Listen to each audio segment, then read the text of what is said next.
Bonjour à tous. Donc cette dernière partie du cours sur les équations. Alors, on a vu comment résoudre les équations par le calcul. Donc là, c'était des méthodes différentes méthodes de résolution. Ça dépendait justement du type d'équation qu'on avait. Mais ici, on va voir qu'on peut aussi résoudre des équations de manière graphique.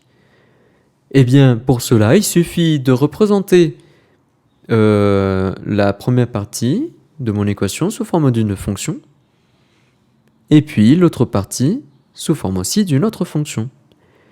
Nous regardons par exemple ici une équation sous la forme f de x égale k, c'est-à-dire k une constante. Donc j'ai f qui est une fonction de x, dont je représente ici graphiquement sa courbe, et puis j'ai ici ma constante k que je représente également sous forme d'une, enfin pas une courbe mais une droite. Donc ici y égale k.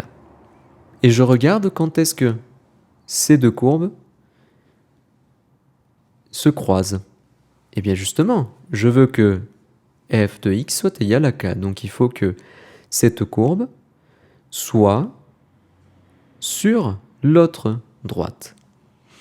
Donc ici, on aura trois solutions qu'on va noter ici, x1, x2 et x3.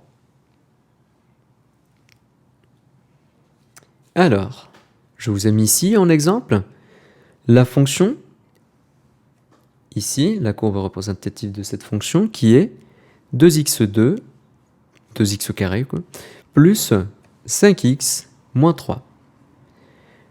Et on a tracé également la fonction y égale 4. La voici. Donc les solutions de l'équation f de x égale 4, eh bien, seront à peu près, j'ai ici mon croisement, j'ai ici un autre croisement, je lis l'abscisse, hop, donc ici j'ai moins 3,5, et ici j'ai 1 positif. Donc en fait, tout ça est égal à 4 si et seulement si x égale à moins 3,5 et x ou x égale 1. Vous avez vu, c'est assez simple de résoudre une équation de manière graphique. Maintenant,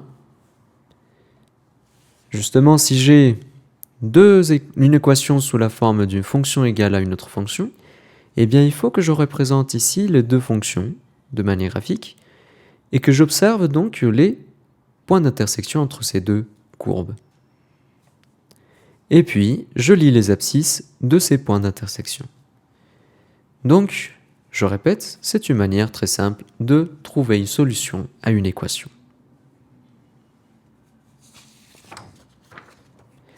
Maintenant, comment traduire un problème par une équation? Alors, regardons ici. Le périmètre d'un rectangle. Donc, le périmètre d'un rectangle est égal à 4,2 mètres. Donc, je rappelle, le périmètre... Bon, déjà, je vais faire ici un petit rectangle. Donc, le périmètre, c'est en fait la somme des longueurs des côtés de ma figure. Et la longueur mesure 0,3 mètres de plus que la largeur. Donc calculer ces deux dimensions. Comment s'y prendre? Donc déjà, ça c'est très important. Donc il faut choisir l'inconnu. Alors, on peut se prendre, donc soit l'inconnu va être la longueur, soit l'inconnu va être la largeur. On va essayer de l'écrire le plus simple possible. Donc, si la longueur est 0,3 mètres de plus que la largeur, donc je vais poser que la longueur c'est x. Et puis, ça veut dire, si la longueur est 0,3 mètres de plus que la largeur, donc la largeur c'est 3 mètres de moins, c'est-à-dire que ça on aura x moins 0,3. Donc, j'ai exprimé ici les deux en fonction de x. Écrire maintenant l'équation permettant de résoudre ce problème. Donc en fait, j'ai la longueur et j'ai la largeur. Je sais que pour le périmètre, ça sera longueur fois largeur, 2 fois la longueur plus 2 fois la largeur. Ok. Et que ça, c'est égal à 4,2. Mais qu'est-ce que c'est la largeur, la longueur? C'est x. Et puis, qu'est-ce que c'est la largeur? C'est x moins 0,3. Eh bien, je résous cette équation ici. Je vais développer. Donc j'ai 2x plus 2x plus 2 fois moins 0,3, c'est-à-dire moins 0,6, égale 4,2. Je mets tous les termes semblables ensemble, les x à gauche et les nombres, les termes sans x à droite. 2x plus 2x, c'est 4x. Et puis, ce moins 0,6, je le passe à droite. 4,2 plus 0,6, c'est 5. Donc en fait, j'ai cette équation, 4x égale 5. Je sais résoudre. Ça, c'est x égale 5 quarts. Donc en fait, pour qu'on ait justement ces conditions que la longueur mesure 0,3 mètres de plus que la largeur, il faut, et puis que le périmètre soit égal à 4,2 mètres, il faut donc que la longueur soit 5 quarts, c'est-à-dire 1,25 mètres. Voilà, donc j'ai résolu ici l'équation. Et si je veux donc répondre à la question c'était calculer ces deux dimensions. Donc la longueur est de 1,25 mètres et la largeur est de, donc si c'était x moins 0,3, ça veut dire que c'est 1,25 moins 0,3, c'est-à-dire 0,95.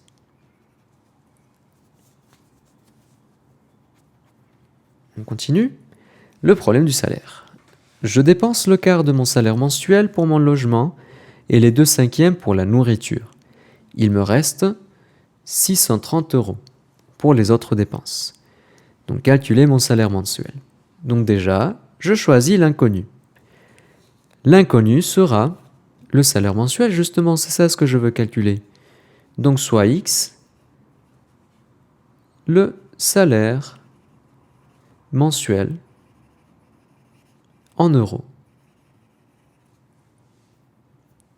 Maintenant, exprimer les dépenses en fonction de x. Quelles sont les dépenses? Donc on a un quart du salaire pour le logement. Donc le logement, c'est x sur 4, c'est un quart du salaire mensuel. Et puis, 2/5 pour la nourriture. Donc nourriture, c'est 2/5 de quoi? Du salaire mensuel, c'est-à-dire 2/5 de x. Et maintenant, écrire l'équation permettant de résoudre ce problème. Donc on me dit que je dépense le quart de mon salaire mensuel. Donc j'ai ici mon salaire mensuel. Et je dépense le quart. Donc je vais faire moins x sur 4. Ensuite, je dépense donc moins 2/5 de mon salaire encore. Et il me reste 630. Donc en fait, si je retranche à mon salaire tout ça, ça va me donner 630 €. Donc j'ai ici mon équation. Je réduis sous la forme ax plus b. Ax égale b. C'est-à-dire, je mets tous les x à gauche, tous les termes en x à gauche et tous les termes sans x à droite. Eh bien, j'aurai combien de x ici? Donc ça, c'est 1 moins 1 quart moins 2 cinquièmes. Donc, déjà, je résous ici. 4 quarts moins 1 quart, ça fait 3 quarts de x moins 2 cinquièmes de x. Et maintenant, ici, j'ai deux fractions de dénominateurs différents. Je vais le mettre sous le même dénominateur. Donc ici, je multiplie par 5 en haut et en bas. Et ici, je multiplie par 4 en haut et en bas. 3 fois 5, 15. Sur 5 fois 4, 20. Moins 4 fois 2, 8.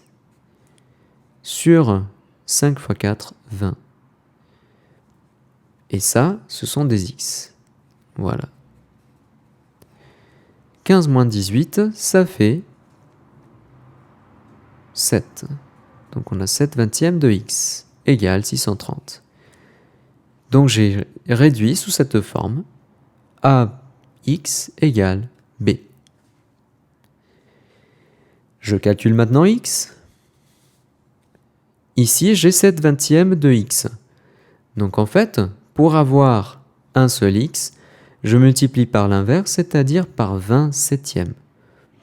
Si je multiplie par 20 septièmes ici, je dois aussi multiplier par 20 septièmes de l'autre côté. C'est-à-dire que x va être égal à 20 septièmes de 630.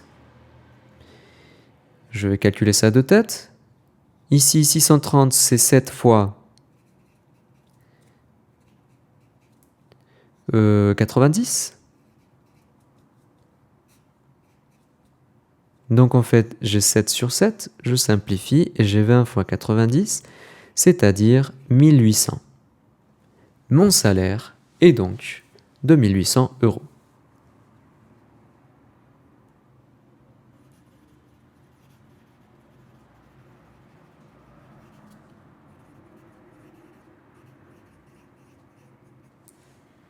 Voilà. Et bien justement, on va trouver la méthode. Donc pour résoudre un problème du premier degré, il faut reconnaître ce qui est cherché. C'est donc le choix de l'inconnu. Vous avez vu, ici on cherchait la longueur ou la largeur, donc en fait j'ai choisi ici la longueur. Ici c'était le salaire mensuel. Ensuite, je traduis l'énoncé au moyen d'une équation, c'est la mise en équation. Ici justement je dis que la longueur mesure 0,3 mètres de plus que la largeur et que le périmètre est égal à 4,2. Donc avec ces informations-là, j'ai fait mon équation. Et puis, ici, donc c'était que je dépense donc un quart de mon salaire et 2 cinquièmes aussi de mon salaire et qu'il me restait 630. Donc en fait, je produis cette équation. Ensuite, troisième étape, on résout l'équation. Puis, on s'assure que la solution convient au problème.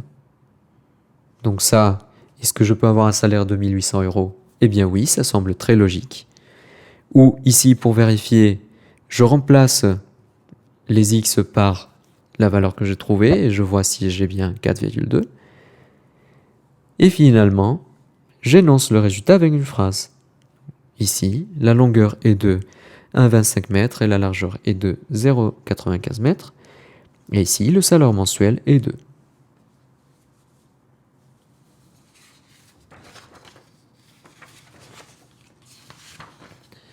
Je vous ai laissé quelques exercices. Je vous demande juste de faire quelques-uns. Le reste, on va le faire de retour. Donc, on va faire ici les 4 premiers. Alors, le premier, le périmètre d'un rectangle est de 28 cm. La longueur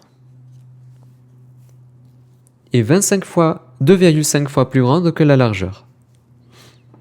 Donc en fait, pour résoudre un petit peu plus simplement, je vais poser ici la largeur comme x. Donc ici, ça c'est x. Et puis, longueur, c'est 2,5 fois plus grande que ça, donc c'est 2,5x. Et je vois que le périmètre de ça, c'est 28 cm.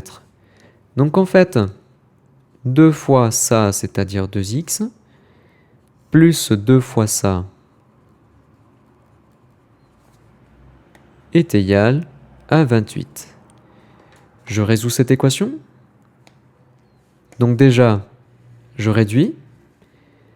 J'ai 2x plus 2 fois 2,5, c'est 5. Voilà. 2x plus 5x, c'est 7x. Je veux savoir combien c'est x. Je divise par 7. Aussi de ce côté, donc j'aurai 28 divisé par 7, c'est-à-dire x égale 4. Donc, la largeur sera de 4 cm et la longueur, qui est 2,5 fois plus grande, c'est 4 fois 2,5, c'est-à-dire 4 fois 2, 8 fois 0,5, c'est-à-dire 2, 8 plus 2, c'est 10. Voilà. J'ai calculé les deux dimensions. Alors, un petit jeu. L'illusionniste demande à une personne de penser à un nombre, 2 multiplié par 5, d'ajouter 6, 2 multiplié par 4, d'ajouter 9, 2 multiplié par 5, et d'indiquer le résultat. Et à partir de ce résultat, il peut alors trouver le nombre choisi au départ. La personne interrogée a annoncé 1875 comme résultat. Donc quel était le nombre choisi? Alors, déjà, justement la méthode, on pose x, le nombre qu'on cherche. Quel est le nombre qu'on cherche? C'est le nombre choisi. Donc on pose x, le nombre choisi. Donc déjà, ça c'est super important, c'est annoncer qu'est-ce que c'est x. Donc ici, j'avais dit, on pose x, la largeur. Voilà. Donc on pose x ici, le nombre choisi, et puis, avec ici l'énoncé, je mets en équation. Donc ici, quel est ce jeu? C'est de penser à un nombre, donc ça c'est x, de multiplier par 5. Ensuite, d'ajouter 6, de multiplier par 4, d'ajouter 9, et puis de multiplier par 5. Et après, indiquer le résultat. Donc on nous dit que le résultat, c'était 1865.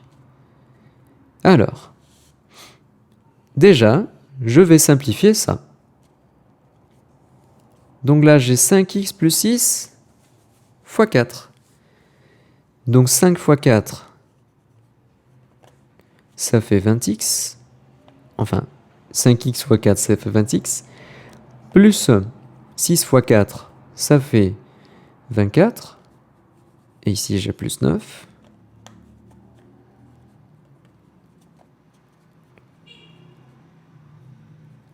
Ok. Après, 24 plus 9, ça fait 33.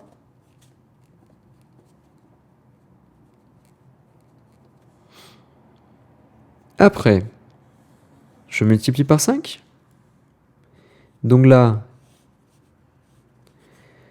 20x fois 5, ça fait 100x, plus 33 fois 5, ça fait plus 5 fois 3, 15, 5 fois 3, 15, donc 175, 165. Je passe ce 175 de l'autre côté. Il devient négatif. Et ici, je reste avec ce 100x.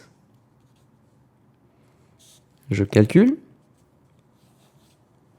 Ça fait 1700.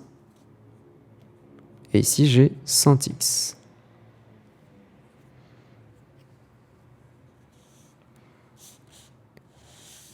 Après, ici, pour avoir un seul x, donc je divise tout ça par 100. J'ai 1700 divisé par 100, c'est-à-dire que x est égal à 17. Donc comment est-ce que je peux trouver ce nombre facilement? Eh bien, vous avez vu. Donc en fait, on a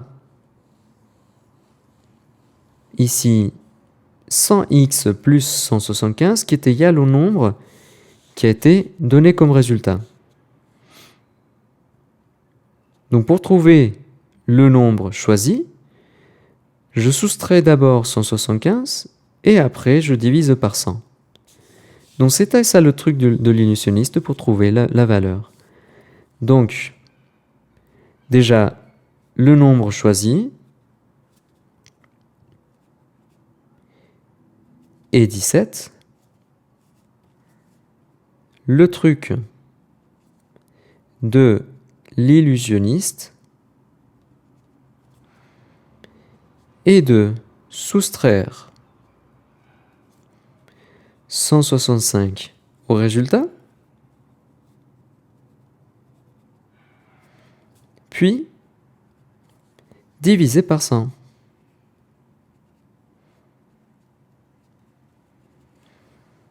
Voilà.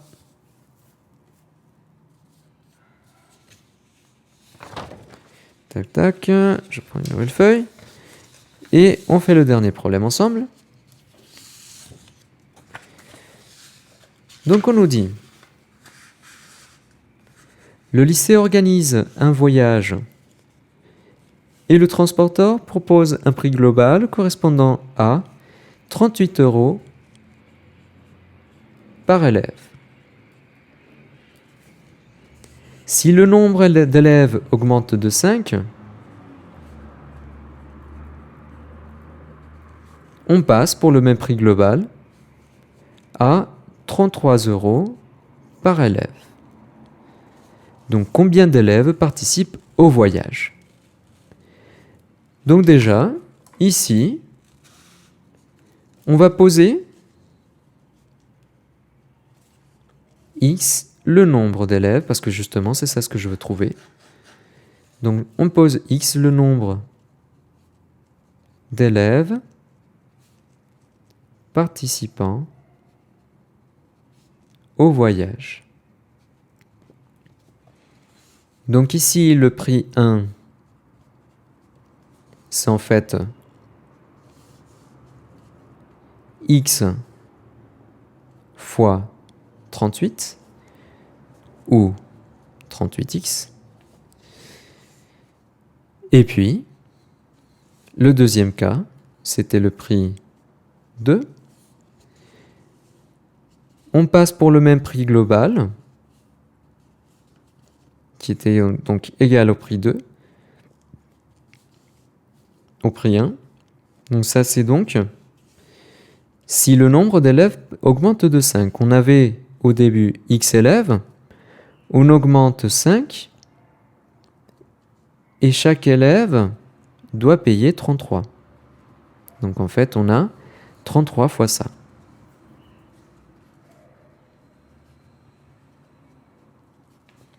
Donc ces deux prix doivent être égaux, c'est-à-dire qu'on peut poser,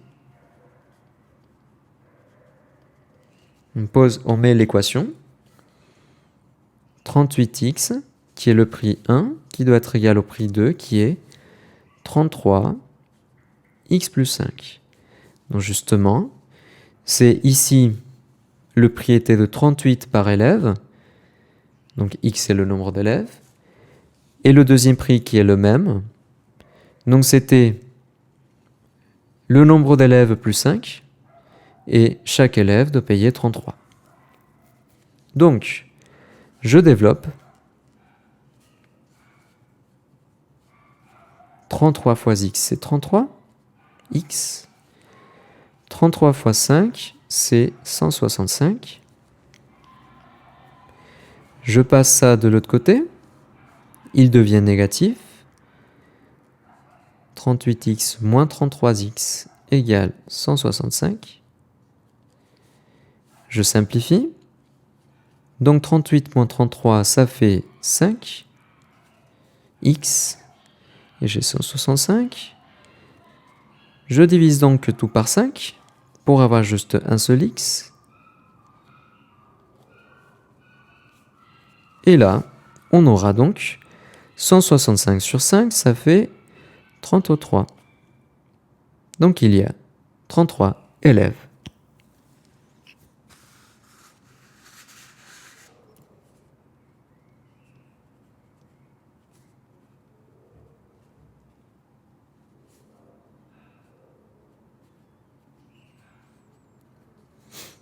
Voilà. Donc, si le numéro 3 vous apparaît compliqué, ce n'est pas grave, justement, c'est un exercice un peu plus complexe. Le plus important, c'est d'avoir comprendre celui-ci, et le premier, et même aussi un petit peu le deuxième. Donc on va faire, de retour des vacances, on va faire ici ces autres exercices qui sont plus abordables, et donc qui vont vous permettre de vous préparer. Et finalement, on fera aussi à la rentrée ces exercices pour voir si vous avez bien compris. Je vous souhaite à tous un bon travail et un bon reste de vacances. À la prochaine!